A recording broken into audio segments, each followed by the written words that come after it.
Hey guys, welcome back to Vince-VellCustoms. So today I'm sharing with you a Savage Land Rogue kit by DXA Designs and sculpted by Sheridan Deuce. Now I did do a kit review on this statue a while back, so if you go on my channel you can check that out. So you can see it in its raw form.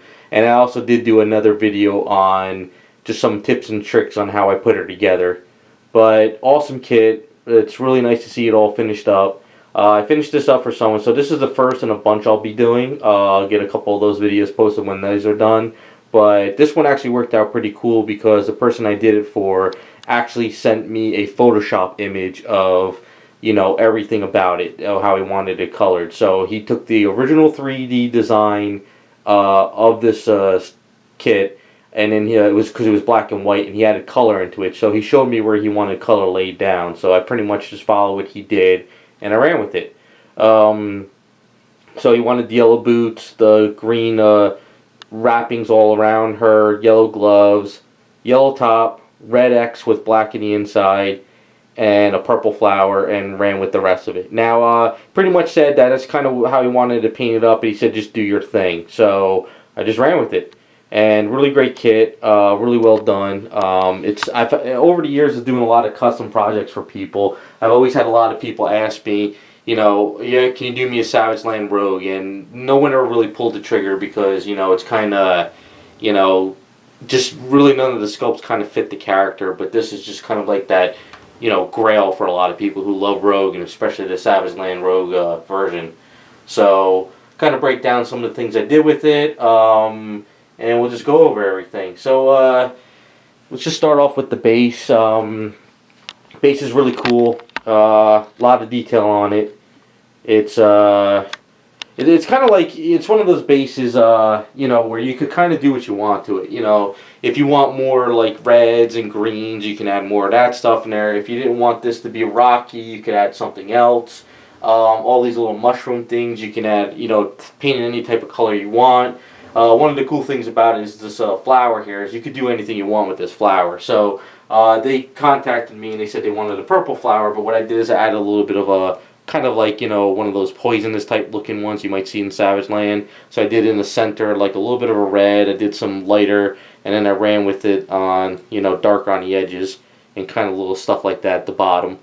So what I did do is this is all kind of pearlized, but then I really flattened it down. So it kind of almost looks like a silky, flat kind of flower.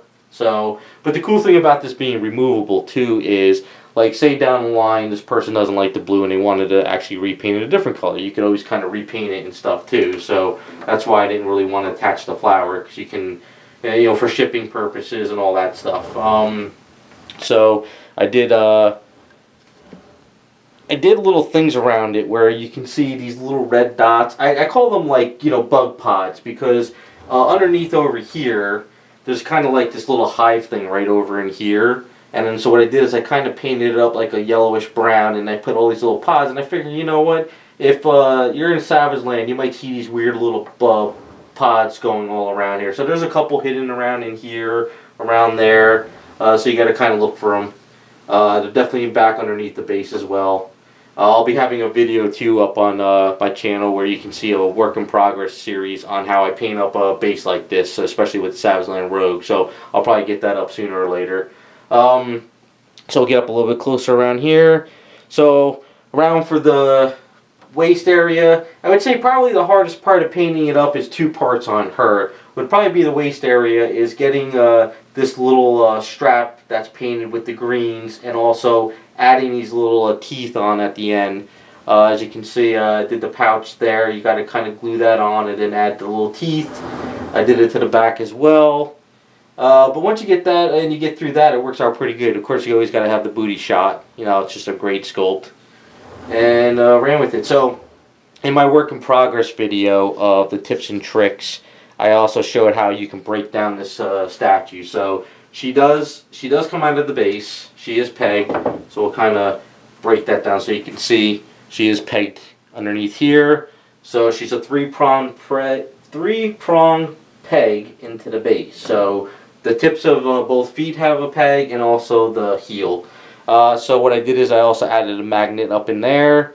There's a magnet up in here. So as long as you find the correct way of putting this in, sometimes it's a little tricky. You got to kind of keep turning it. So once you get it connected correctly, you could just pretty much put this into the hole there and just kind of line that up, and it goes into our hand with no problem. So that worked out pretty good.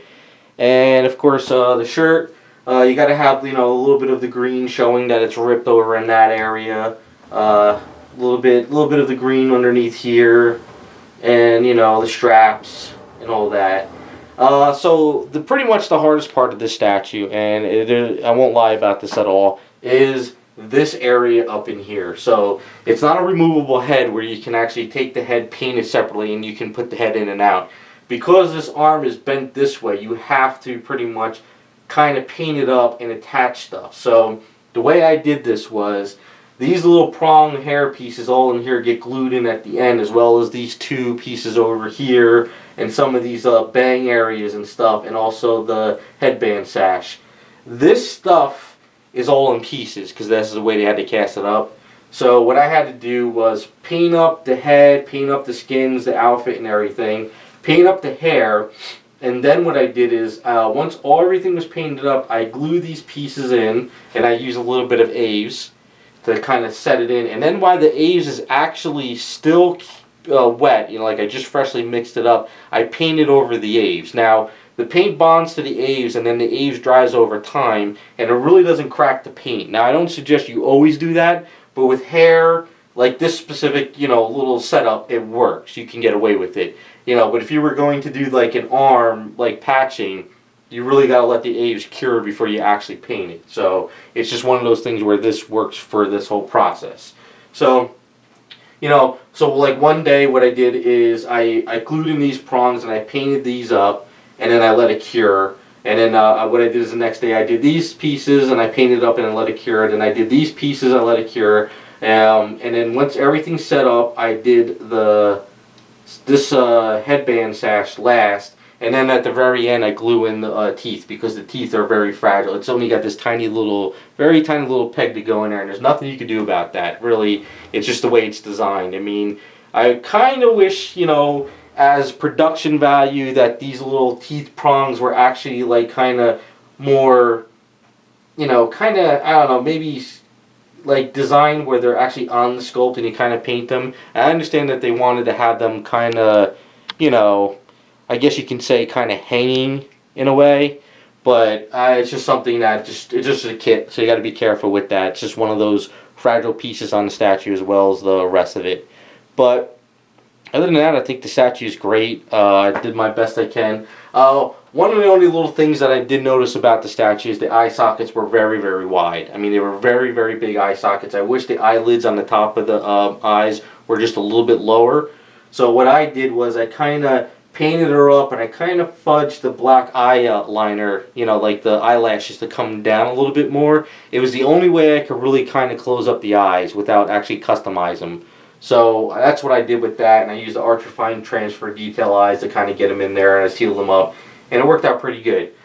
She's painted up in Garage Kit colors, flesh tones, as I love those flesh tones.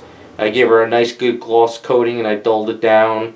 I like the idea of her skin a little bit shiny, because I asked a couple guys if they wanted to, because I got a couple of these Rogues, if they wanted to do any dirty versions of Rogue, and most of them are just like, I want my Rogue to be very clean, because I'm thinking, if Rogue's in Savage Land, she's looking like this, she's going to have some dirt on her, mud, and look a little bit dirty.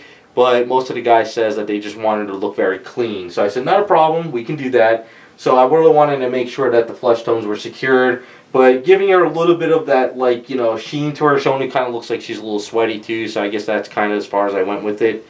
But great statue, really awesome. It's just one of those things that it's just shipping is going to be kind of tricky, because I got to make sure none of these hair pieces break or anything like that. I'll try getting a little bit closer for you some more. But really great kit, very big, not a small kit at all. If you are a Rogue fan, she is a grail to have, I'll say that much. But, like I said, the base, you can have a lot of fun with this base. You can do a lot of crazy stuff. There's a lot of detail, so I just tried to bring out as much as I could. Really just the muscles. It's kind of cool to see a female sculpt with a little bit of a nice good six pack popping out, a little bit more muscles to her. I know a lot of it's just a change. I'm not saying every single female has to be sculpted like this. I'm just saying that it's really cool to have a nice change of pace on a statue. So that is the first Savage Land Rogue. Hopefully you guys like the way she came out. I had a lot of fun working on her. I got a few more versions coming over that are a little bit different paint scheme, not much, but at least each base that I do, I want to do a little bit different. So some bases might look a little darker, some might have some more brighter colors. So I just kind of want to change things up with the bases and just run with it. But I just wanted to break her down so pieces come in and out very well, and I can ship it the best I can. But there you go, Savage Land Rogue. First one down, a few more to go. Hopefully you guys like the video and the setup, and we'll be back with some more videos.